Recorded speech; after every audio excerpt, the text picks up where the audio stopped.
Bismillahirrahmanirrahim. Assalamualaikum warahmatullahi wabarakatuh.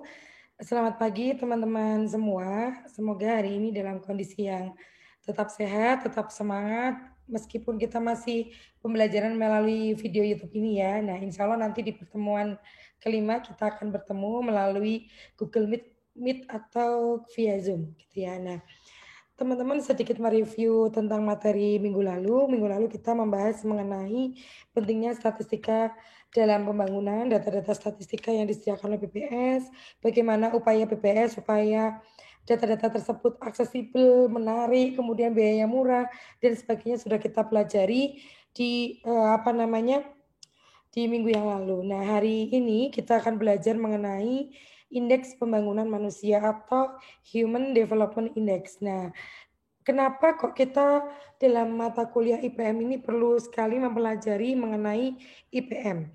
Eh, karena ya IPM ini menjadi salah satu indikator keberhasilan dari pembangunan di suatu negara.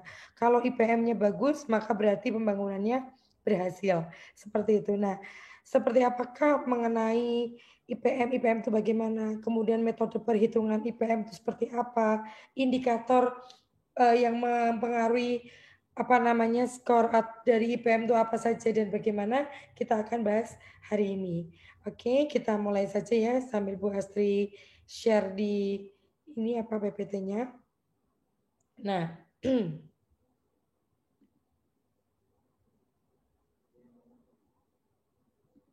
oke.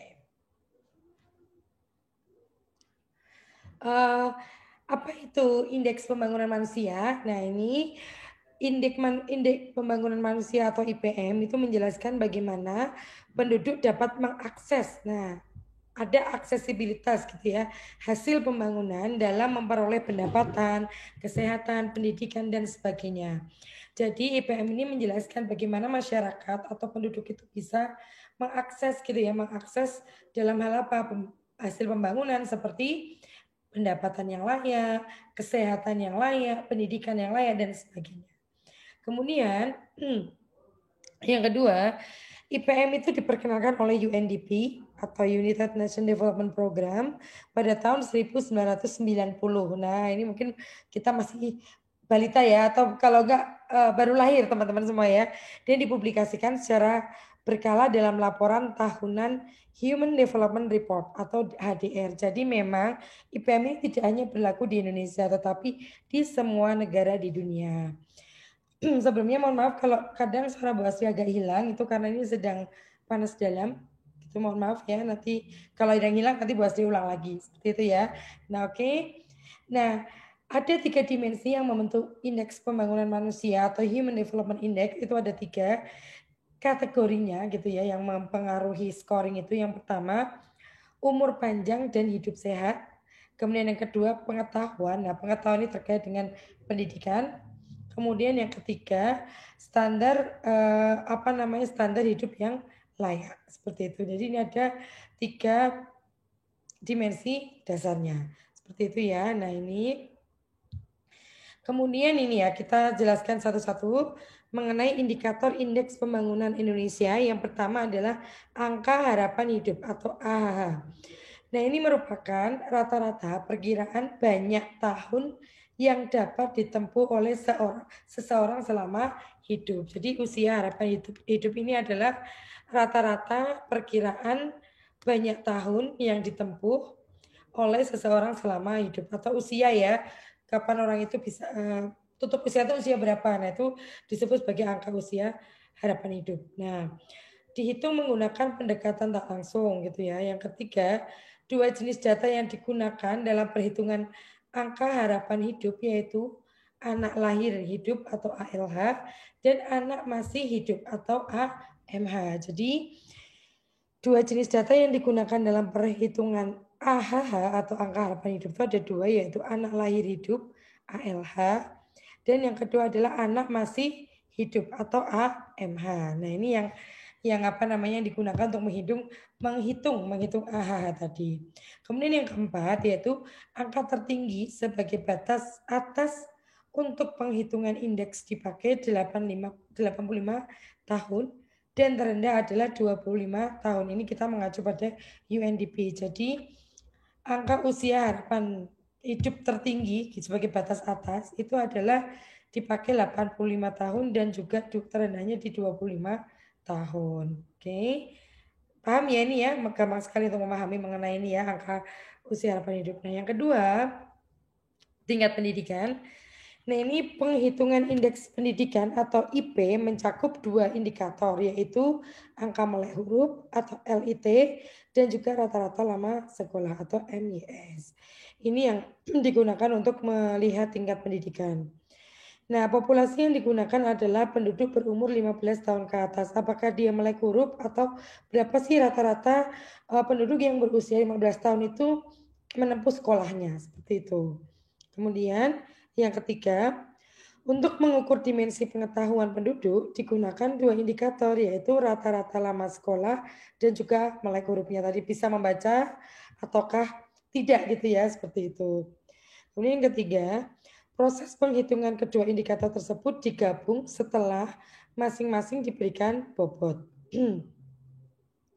Ini rata-rata lama sekolah diberi bobot sepertiga dan angka melek huruf diberi bobot 2/3. Nah ini yang apa namanya yang nanti ini ada penghitungan rumusnya ya seperti itu. Nah kemudian yang kelima yaitu mengenai batas maksimum untuk angka melek huruf adalah 100 sedangkan batas minimumnya adalah 0. Nanti ini statistik sekali ya penghitungannya dengan rumus-rumus seperti itu. Jadi memang ini untuk tapi indikatornya ada dua yaitu melek huruf dan juga lama sekolah seperti itu. Intinya itu kalau yang tadi usia harapan hidup itu adalah kita mengacu pada UNDP bahwa usia minimum 25 tahun dan usia maksimumnya adalah 85 tahun. Nah, kemudian untuk tingkat pendidikan ada dua indikator yaitu melek huruf dan juga lamanya sekolah. Seperti itu ya.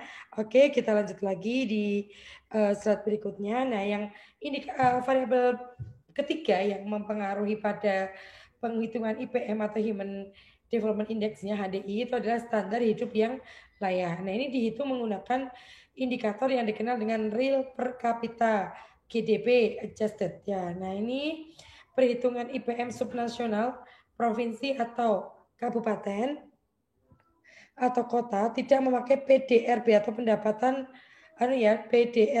PDRB atau per kapita karena PDRB per kapita hanya mengukur produksi suatu wilayah gitu ya atau pendapatan daerah gitu ya itu tidak diukur itu tetapi mengukurnya memakai PDRB per kapita gitu seperti itu ya. Nah, komposisi makanya ini ya apa namanya belibet mohon maaf IPM itu subnasional yang di provinsi nanti kan ada tuh ya nanti boleh saya akan tampilkan yang per provinsi itu bahwa IPM itu tidak memakai PDRB per kapita karena PDRB per kapita hanya mengukur produksi suatu wilayah. Nah ini nanti kita bisa lihat di tabel nanti ya selanjutnya pas di data-data.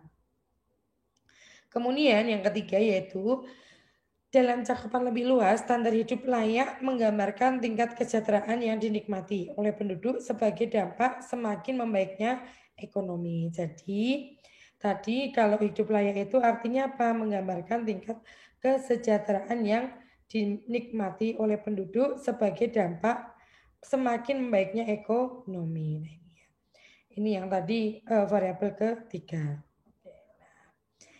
Oke, kita masuk ke pengukuran IPM. Jelas ya tadi yang indikator mengenai tadi gampang sekali ya.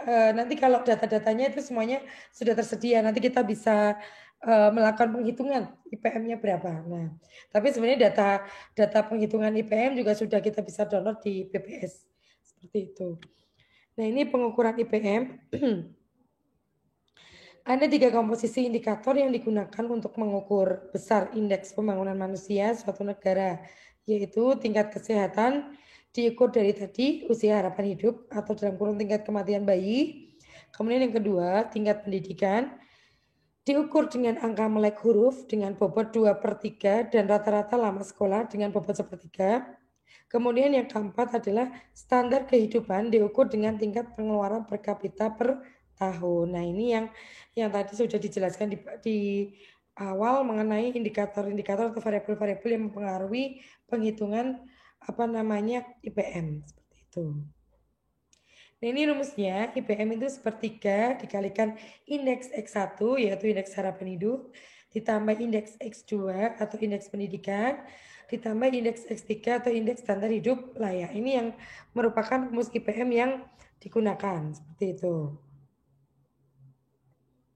Nah ini, nah capaian IPM antar provinsi. Nah ini apa namanya teman-teman bisa, ini standar pengelompokannya ya, apa namanya kategorinya, apakah rendah, sedang, tinggi atau sangat tinggi. Nah ini pengelompokan IPM ke dalam beberapa kategori atau ranking. IPM, skor IPM kurang dari 60 maka disebut IPM-nya rendah. 60 antara 60 sampai 70 maka IPM-nya sedang. Sedangkan 70 sampai 80 IPM-nya tinggi. Kemudian lebih dari 80 IPM-nya sangat tinggi. Nah, nanti kita bisa amati ya tabel-tabel yang akan saya sajikan, data yang saya unduh dari BPS itu apakah provinsi ataupun di Indonesia itu masuknya pada IPM yang mana gitu ya kategorinya. Kalau di bawah 60 berarti rendah, di antara 60 sampai 70 berarti sedang, 70 sampai 80 itu tinggi, dan di atas 80 berarti sangat tinggi. Oke, nah ini setelah tadi kita belajar mengenai perhitungan IPM, kemudian juga variabel yang mempengaruhi dalam scoring atau perhitungan IPM atau apa namanya untuk pengukuran IPM, kita belajar mengenai apa saja manfaat dari indeks pembangunan manusia. Kenapa kok perlu dihitung gitu ya IPM itu? Nah, yang pertama, IPM merupakan indikator penting untuk mengukur keberhasilan dalam upaya membangun kualitas hidup manusia atau masyarakat atau penduduk. Seperti itu ya, itu yang pertama. Yang kedua, IPM dapat menentukan peringkat atau level pembangunan suatu wilayah atau negara. Wow, ini yang kadang ini ya kayak bersaing ya antara negara di ASEAN ini Indonesia nomor berapa ya, di dunia nomor berapa ya, gitu dan sebagainya. Itu ya. Dari IPM ini menentukan peringkat atau level pembangunan. Artinya kalau IPM-nya rendah berarti pembangunannya dipertanyakan, berarti belum ada keberhasilan pembangunan. Perlu ada evaluasi, perlu ada rencana pembangunan supaya IPM-nya ini lebih baik lagi nilainya, seperti itu.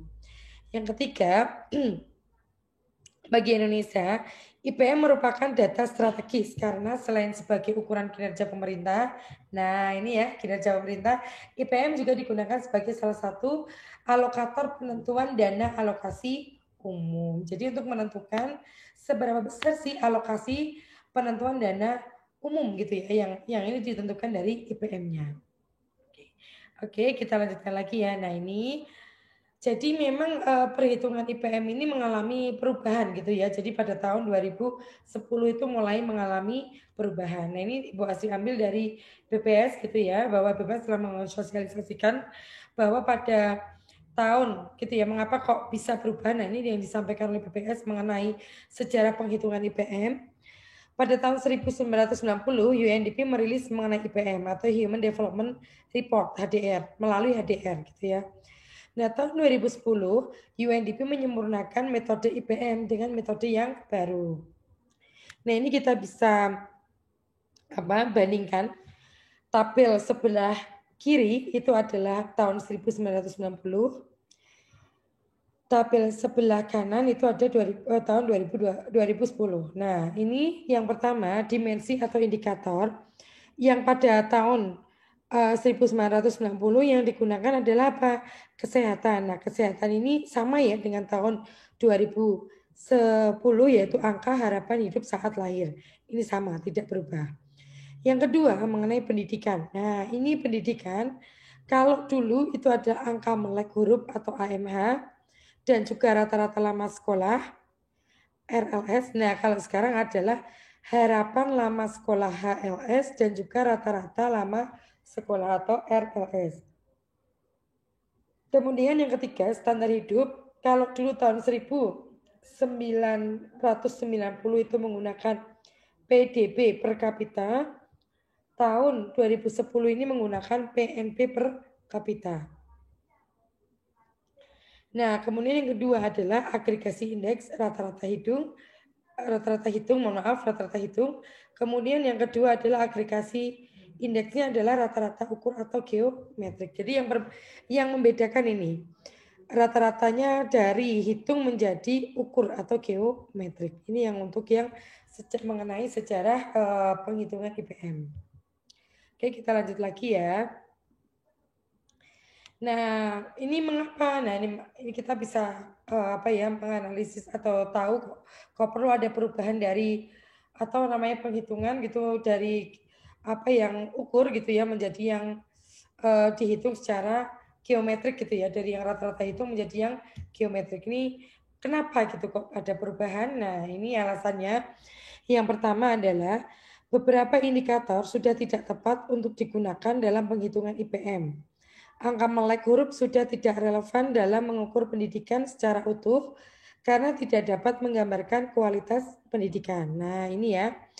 Jadi, ini indikator sudah tidak tepat untuk digunakan dalam penghitungan IPM.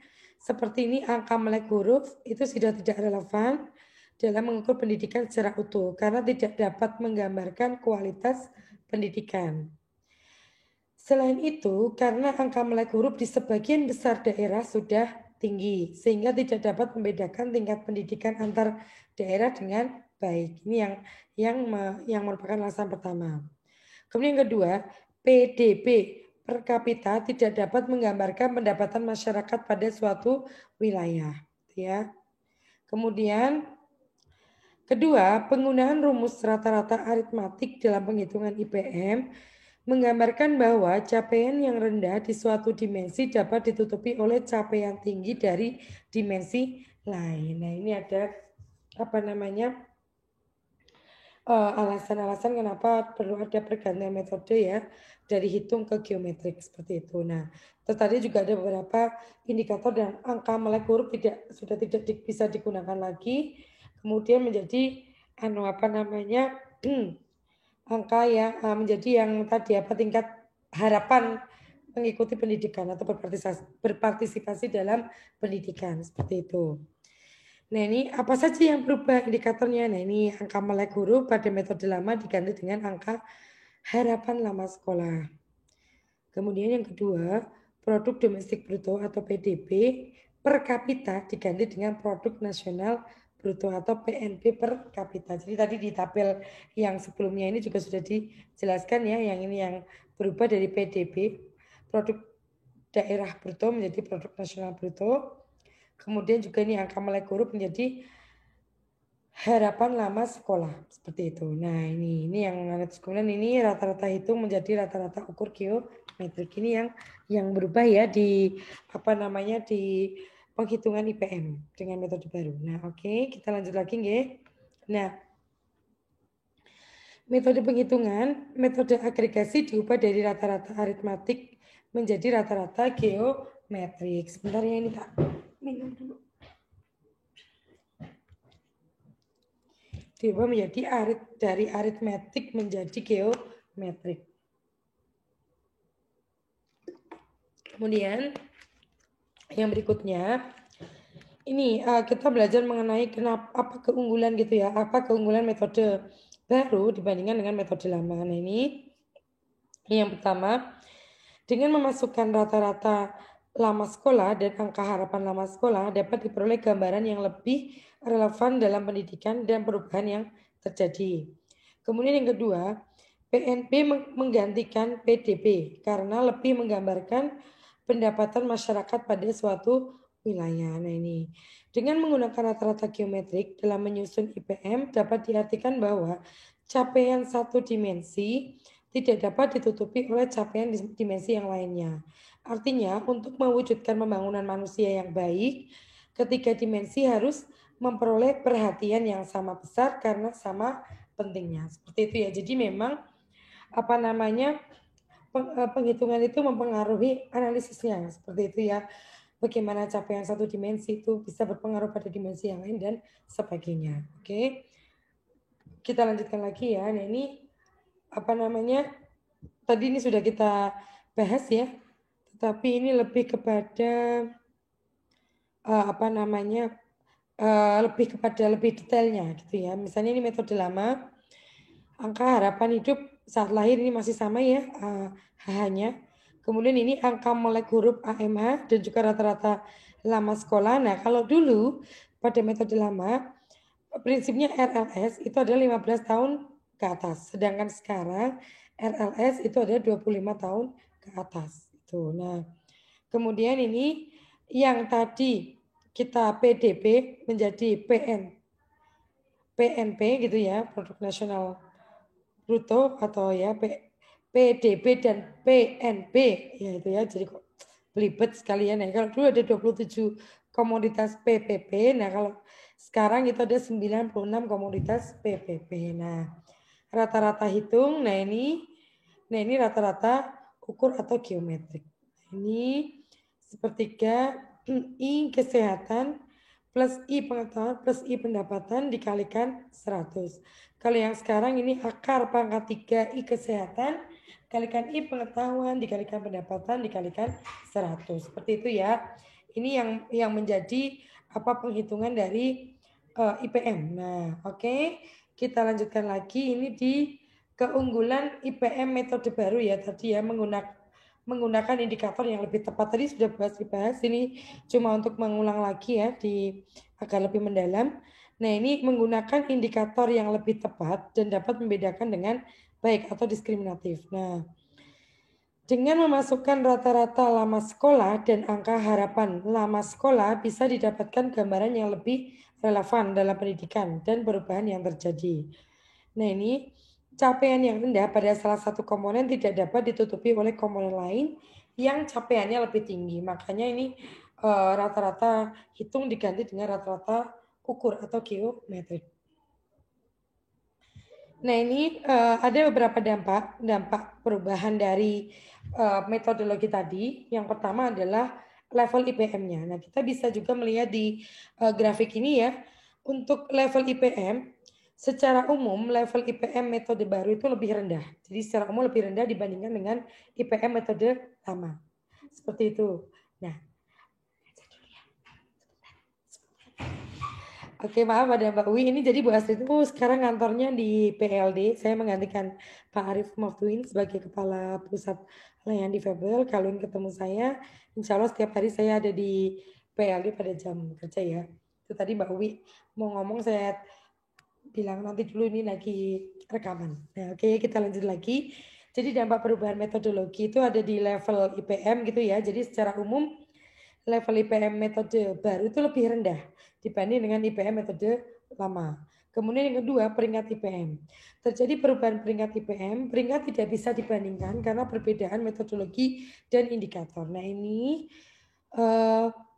yang hijau ini menggunakan metode lama, sedangkan yang biru ini menggunakan metode baru.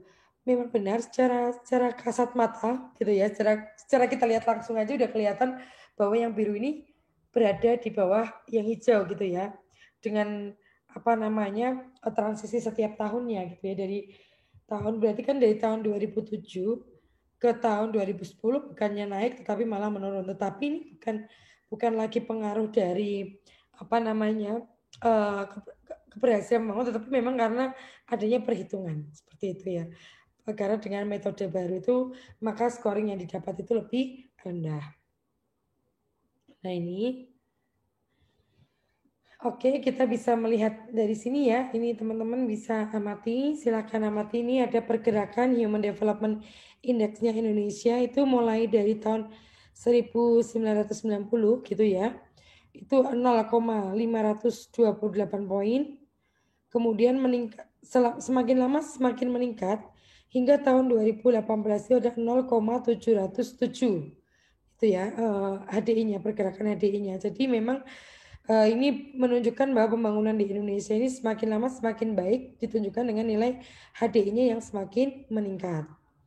Nah, ini Indonesia peringkat tahun 2018 ya. Indonesia itu peringkat ke 111. Aduh, tapi ini masih ratusan, itu berarti kan otomatis kalau dibandingkan negara-negara maju atau negara-negara lain di dunia peringkatnya masih sangat rendah seperti itu. Nah, ini Indonesia peringkat ke 111 dunia dari 189 negara.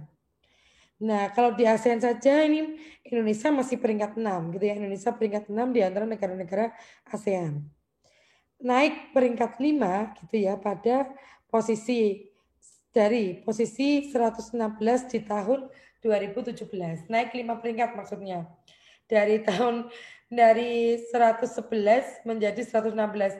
Ini bukannya ini ya, bukan naik 5 peringkat, tetapi malah menurun. Kalau di peringkat kan semakin banyak peringkatnya kan berarti nilainya semakin rendah. Nah ini kita malah mengalami penurunan ya di tahun 2017 yang tadinya di tahun 2016 itu peringkat 111, kemudian di tahun 2017 malah menjadi 116 posisinya. Nah, nilai HDI Indonesia setahun 2018 naik kurang lebih 2%. Nah, antara tahun 1990 sampai 2017 nilai HDI Indonesia naik 31,4%. Nah, ini yang kita bisa lihat di sini.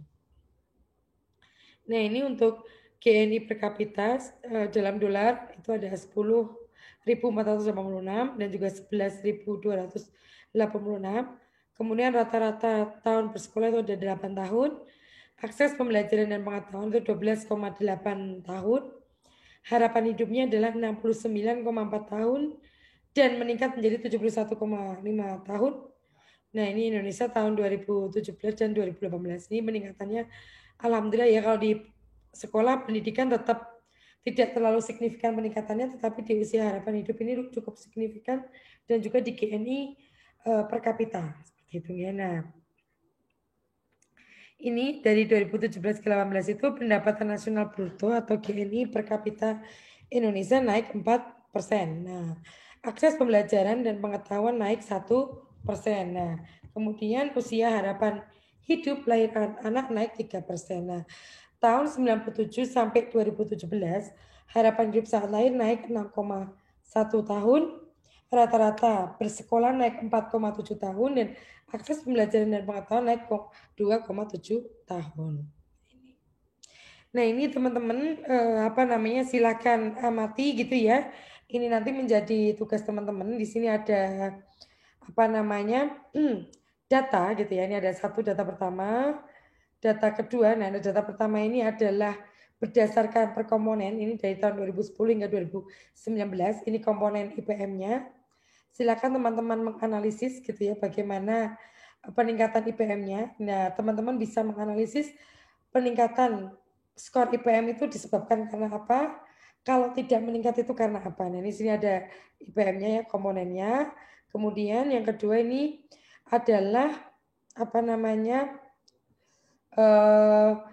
IPM, skor IPM dan juga per komponen juga ada ini nilai HDI-nya, rankingnya per provinsi. Nah, ini ya, ini nanti juga teman-teman silakan menganalisis ya ini bagaimana sih perbandingan IPM antar provinsi ya, dan dipengaruhi apa saja. Nah, ini teman-teman nanti tugasnya untuk menganalisis. Nah, oke, teman-teman materi untuk IPM cukup sekian gitu ya.